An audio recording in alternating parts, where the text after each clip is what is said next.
Tu as la parole. Bien, bonjour à tous, je m'appelle donc Lisalie Santuel, je suis interne de médecine générale dans l'armée et je suis actuellement en stage donc ici en réanimation chirurgicale de Bicêtre dans le cadre d'une RST. J'ai été supervisée par le docteur Jonas Pochard. Je voulais également remercier François Radiguet, qui est notre neuropsychologue, c'est son aide bibliographique. Et je vais vous parler d'un sujet un peu moins technique, mais pas moins compliqué que les staffs habituels, concernant l'altération de la conscience en réanimation et la récupération de ces altérations de conscience, à la fois pour aider au diagnostic et également donner des éléments de pronostic. Je vous expliquerai ça au moment du plan. Donc d'abord, le traditionnel cas clinique. J'ai pris l'exemple de M. P, patient qu'on a eu dès le début à l'arrivée du stage en novembre, patient de 24 ans, victime d'un AVP, qui, au Glasgow initial, était retrouvé à 3, avec des pupilles intermédiaires et réactives. Le scanner initial retrouvait de multiples pétéchies intraparenchymateuses supra- et infratentorielles. Il n'a pas été donc retenu d'indication chirurgicale. Il a pic posé, initialement retrouvé une HPIC. À J+22, il persiste à un Glasgow à 4, malgré l'arrêt des sédations qu'on avait effectué à J+8 environ. Et à J+25, on a une ébauche d'ouverture des yeux. Donc là, les parents vous demandent est-ce qu'il va récupérer le docteur? Donc que leur répondez-vous? Il n'y a pas de réponse, je m'y attendais, ça m'arrange. C'était plutôt une question rhétorique pour introduire mon introduction sur le fait que, effectivement, c'est une problématique, la récupération des altérations de conscience qui est compliquée. En réanimation, il y a une forte prévalence de ces patients qui présentent de forte prévalence de ces patients.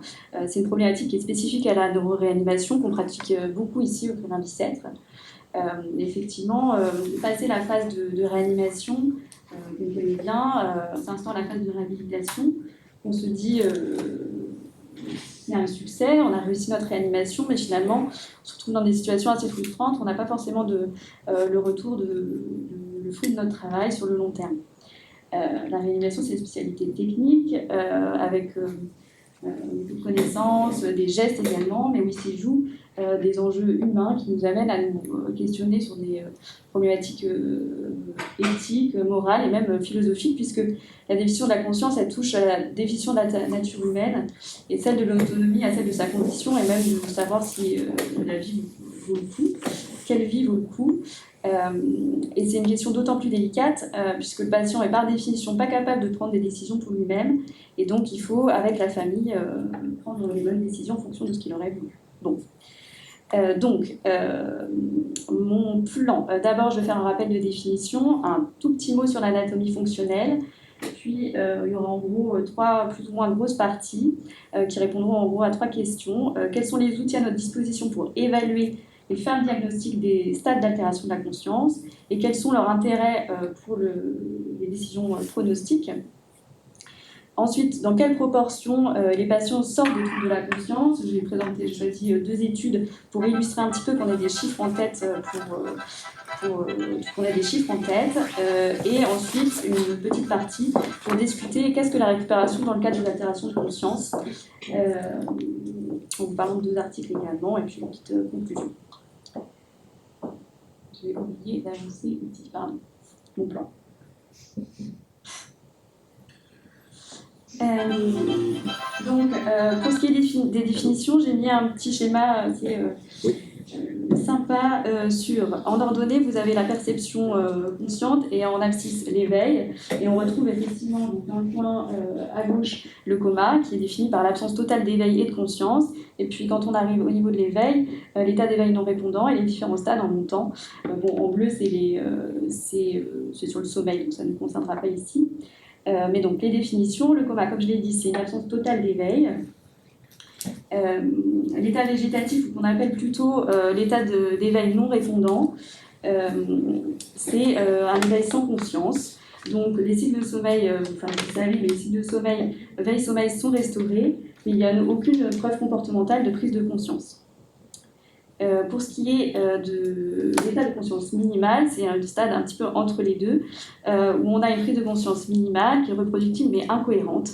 Elle est sous-stratifiée en MCS- et MCS+, donc MCS pour, MCS- et MCS+, en fonction de l'expression et de la compréhension du langage, qui a cette différenciation a également un intérêt pronostic, on le verra plus tard.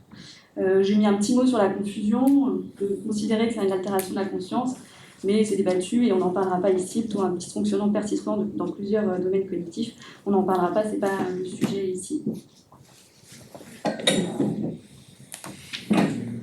Pour continuer d'introduire mon propos, je voulais vous parler de deux études que j'ai trouvées qui datent un petit peu, mais que j'ai trouvées assez intéressantes, et pour attirer votre attention sur deux problématiques qu'on peut rencontrer. En premier lieu, celle du haut, donc une étude qui a été faite en Belgique qui montrait qu'en fait on classait mal les patients dans les stades. Il comparait une évaluation sur consensus clinique par rapport à une évaluation standardisée avec la CRSR que je développerai après.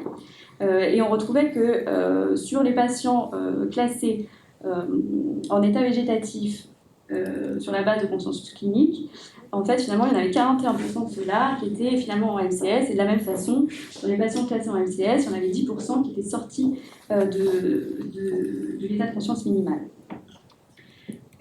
Deuxième chose sur laquelle je voulais attirer l'attention, c'est la problématique des prophéties autorisatrices. Cette fois-ci, c'est une étude de 2011 qui est faite au Canada et qui reprenait au hasard 120 patients sous ventilation mécanique atteints de traumatisme crânien grave et qui s'apercevait que 70% des décès étaient liés à l'arrêt d'une thérapeutique de survie. Et que 50% des décès qui étaient survenus dans les 3 jours étaient les décès qui étaient survenus dans 3 jours, il y en avait 64% qui étaient liés à l'arrêt des thérapies de survie. Donc, ce qu'ils voulaient mettre en évidence, c'était de se dire que l'arrêt des thérapeutiques de survie pouvait arriver très précocement et qu'on ne se donnait pas forcément le temps et qu'il était trop tôt à ce stade-là pour savoir ce que ça allait donner plus tard. Voilà, c'était juste pour attirer votre attention.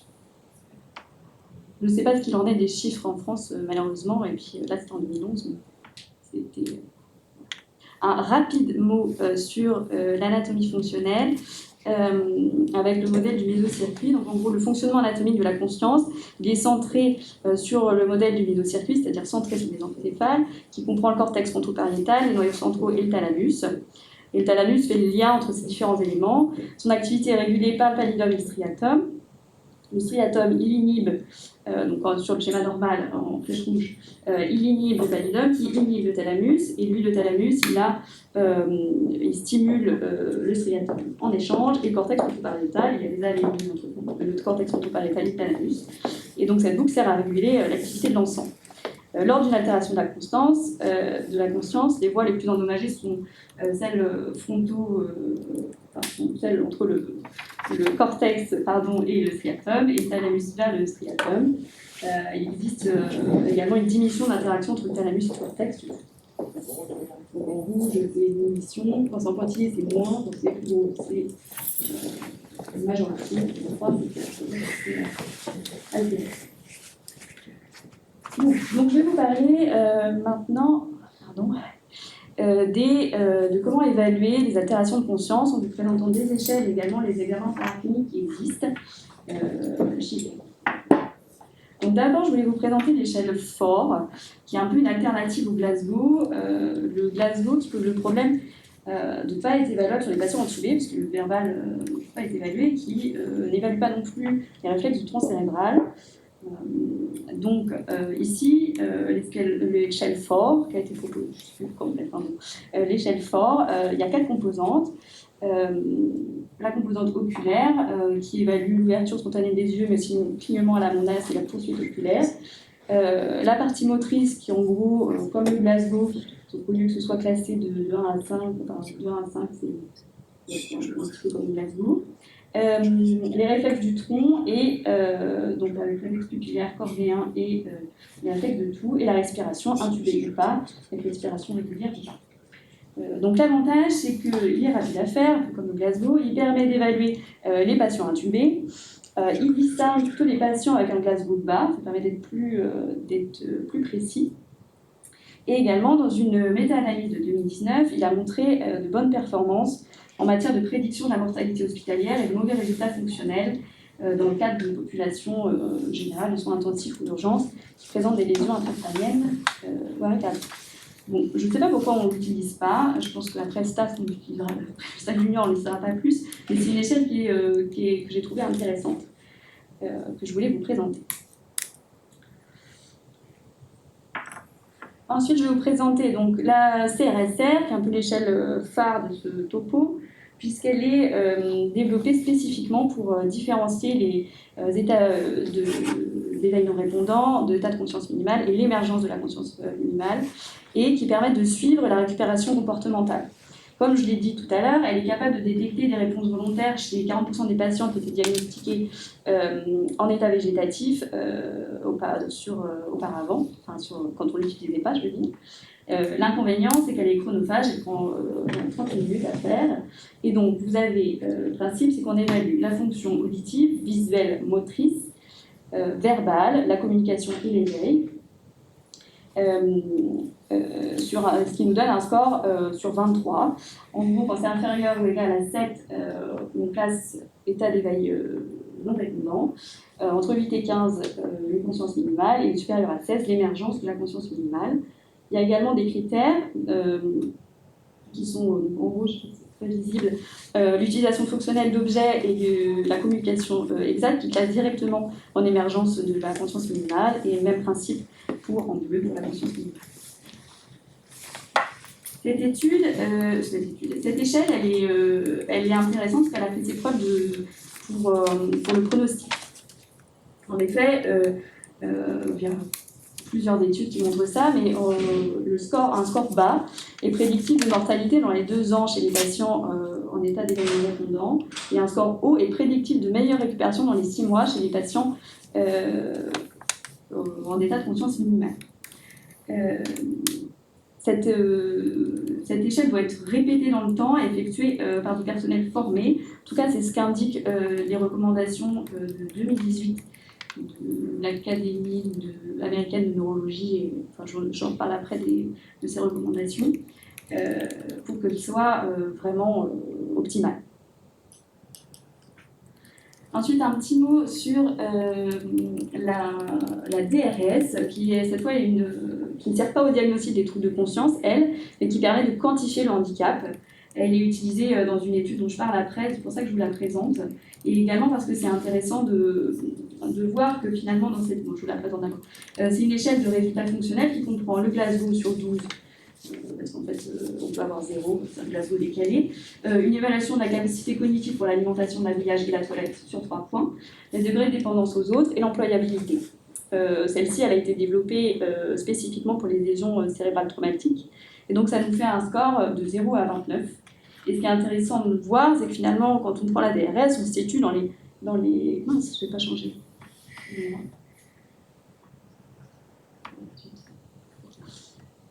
vous montrer là. Il y a rien d'intéressant sur celle-là. Donc, je vous montrais donc cette échelle. Et donc, sur la CRSR, on se situe en fait dans les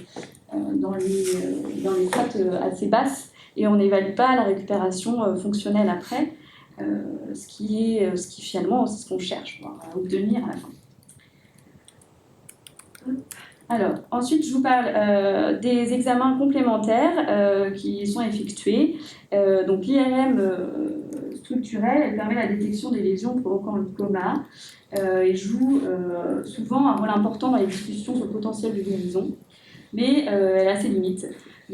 Par exemple, il y a des preuves qui suggèrent que lors des traumatismes crâniens sévères, les micro-hémorragies qui correspondent aux lésions axonales peuvent prédire la durée du coma et les résultats fonctionnels. Mais il y a aussi de nombreuses études qui ont rapporté la récupération de l'intégrité de la substance blanche et la récupération comportementale qui va avec.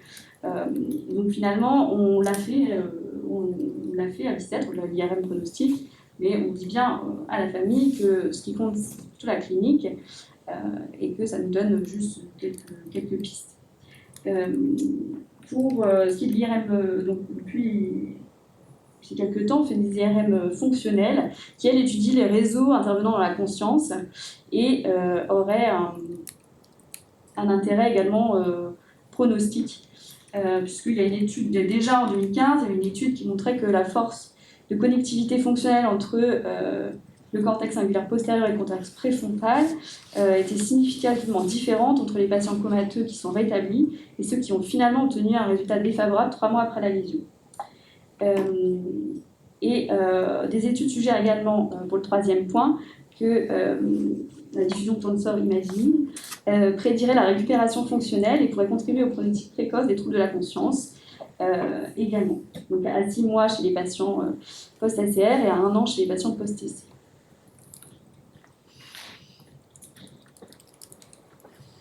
Un petit mot, je dis tout le temps un petit mot. L'EEG maintenant. Il a été montré que la détection et la prédiction de la reprise de conscience peuvent être améliorées par une analyse quantitative des caractéristiques spatiales et temporelles du signal EEG, que la puissance, la fréquence, la corrélation entre les électrodes et la complexité de l'EEG. En effet, plusieurs de ces caractéristiques, y compris un arrière-plan EEG bien organisé, une réactivité EEG à la stimulation sensorielle, sont en corrélation avec les résultats des évaluations comportementales de la conscience. Pour indiquer également une intégrité thalamocorticale préservée, comme le font également l'imagerie fonctionnelle, le fait également l'imagerie fonctionnelle. Il a été montré aussi que ça peut précéder la récupération comportementale, et l'avantage, c'est que c'est une technique plus économique et pratique qui peut être facilement appliquée au chevet du patient. Toutefois, les examens complémentaires, donc on a vu, non pas toutefois, mais ils peuvent permettre donc de mieux identifier et caractériser les états de conscience, notamment dans le cas de la dissociation cognitivo-motrice, qu'on appelle également conscience secrète. En fait, c'est caractérisé par une activité cérébrale volontaire qui est détectée par l'IRM fonctionnel ou l'EEG chez un patient dont le diagnostic comportemental suggère un coma, un état végétatif ou un état de conscience, enfin un MCS-. La prévalence de ces patients est évaluée, est précise et inconnue, mais les études suggèrent entre 15 et 20%. On peut s'interroger sur l'intérêt de détecter ces patients en CMD, parce que bon, une fois qu'on a la conscience, ok, mais une étude a révélé que les patients atteints de CMD ont une probabilité plus élevée de récupération fonctionnelle 1 an après la blessure. Ça peut être quand même intéressant de les détecter. Toutefois, il n'y a pas suffisamment de preuves pour soutenir ou réfuter l'utilisation clinique, en tout cas de ce que dit les recommandations 2018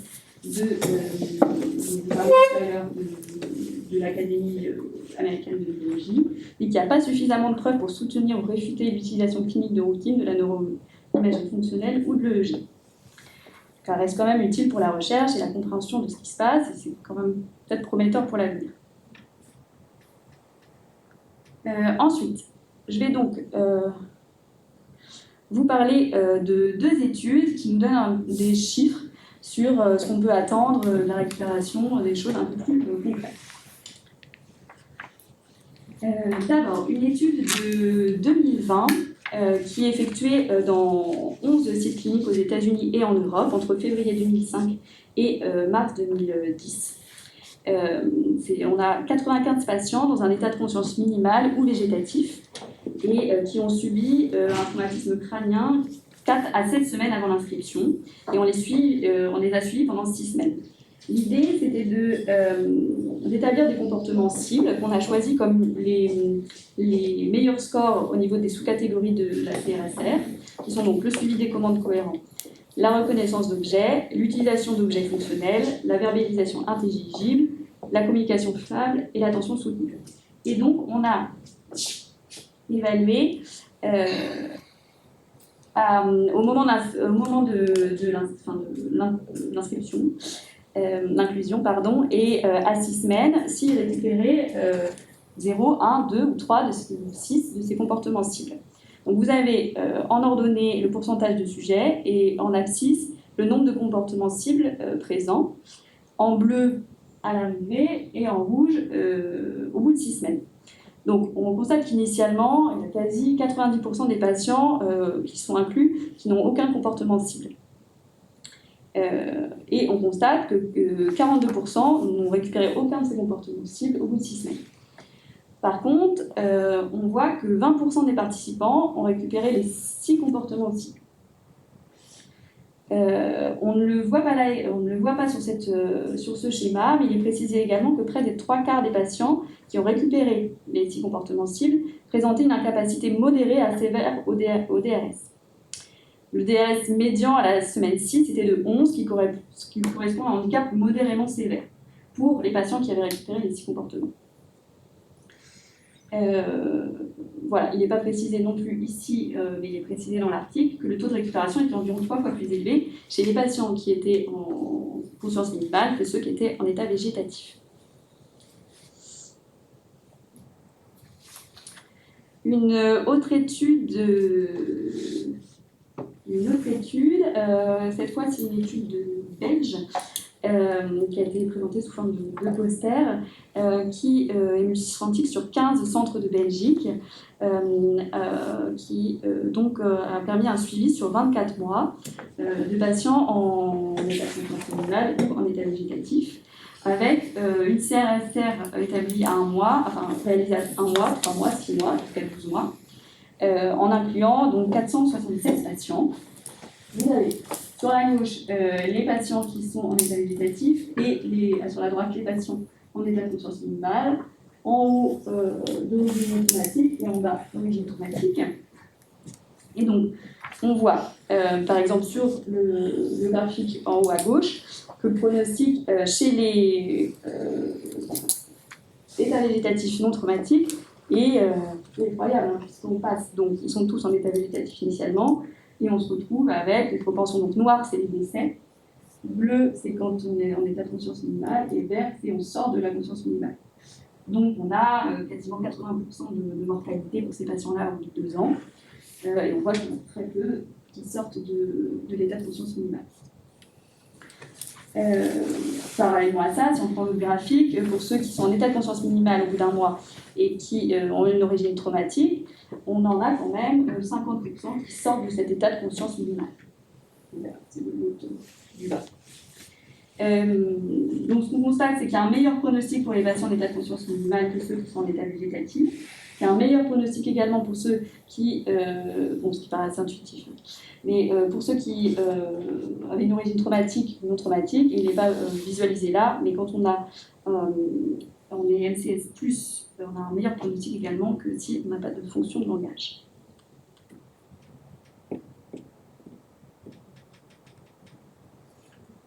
Pour finir, je voulais discuter un petit peu de... Je ne sais pas combien de temps il me reste. Discuter un petit peu de la récupération en vous parlant de deux articles intéressants que je vous parle. D'abord, je voulais questionner que signifie vraiment la récupération dans ce contexte de troubles de la conscience prolongée. C'est vrai que nous, enfin, en tout cas les médecins, l'équipe médicale, on parle surtout de récupération pour désigner la récupération de la conscience ou l'amélioration du degré de déficience, quand à côté de ça, la famille voit plutôt les choses sur le thème de rétablissement d'une qualité de vie, pour une qualité de vie qui serait trouvée acceptable par le patient lui-même. L'avantage de notre façon de voir, c'est que ça nous permet d'avoir une évaluation objective, quantifiée avec des échelles, mais ces deux façons de voir peuvent parfois être en contradiction, vous le savez, mais rendre difficile la communication, donc il faut toujours l'avoir en tête. D'autant qu'il n'y a pas de lien clair entre la fonction physique et le bien-être. J'en prends pour preuve, par exemple, le concept, enfin, le paradoxe du handicap, qui veut que les patients qui sont en situation de handicap s'évaluent en meilleure santé finalement que quelqu'un qui voit de l'extérieur. Donc, voilà. Il n'y a pas de fonction claire entre les fonctions physiques et le bien-être. Je mentionne également l'échelle Colibri, qui est une échelle d'évaluation de la qualité de vie, qui est développée pour les traumatismes crâniens, donc c'est un outil intéressant pour évaluer ça. Voilà. Et je voulais finir sur un autre article, donc c'est un article assez sympa. Et je voulais finir sur un autre article, bon alors c'est dans le journal de la médecine et de la philosophie, mais ça change un petit peu, qui remettait en cause l'hypothèse que les preuves de conscience, donc en s'appuyant sur la conscience secrète, enfin sur les patients qui présentaient une différenciation cognitive-motrice, remettait en cause l'hypothèse que les preuves de conscience donnent une bonne raison de préserver la vie, en définissant différents types de conscience, et il partait du principe que la conscience pour la recherche scientifique n'était pas celle qui avait qui faisait une différence morale. Enfin, bref, je ne détaille pas plus, mais c'est vraiment un article intéressant. Je vous invite à lire. Voilà, pour finir, je donne des nouvelles de Monsieur P. La famille s'est opposée à l'arrêt des thérapeutiques actives qu'on avait proposé après discussion collégiale juste à la suite quand on s'était arrêté à J+25. Donc le patient a été transféré au SRPR, ici à J+38. À sa sortie de réanimation, il présentait une ouverture spontanée des yeux, une poursuite oculaire et des réponses adaptées de ligne corps droit, mais non reproductibles. Et donc les nouvelles, c'est qu'actuellement, 4 mois après l'accident, la CRSR est évaluée à 13/23, avec donc un diagnostic d'état de conscience minimale et un échec de communication par code.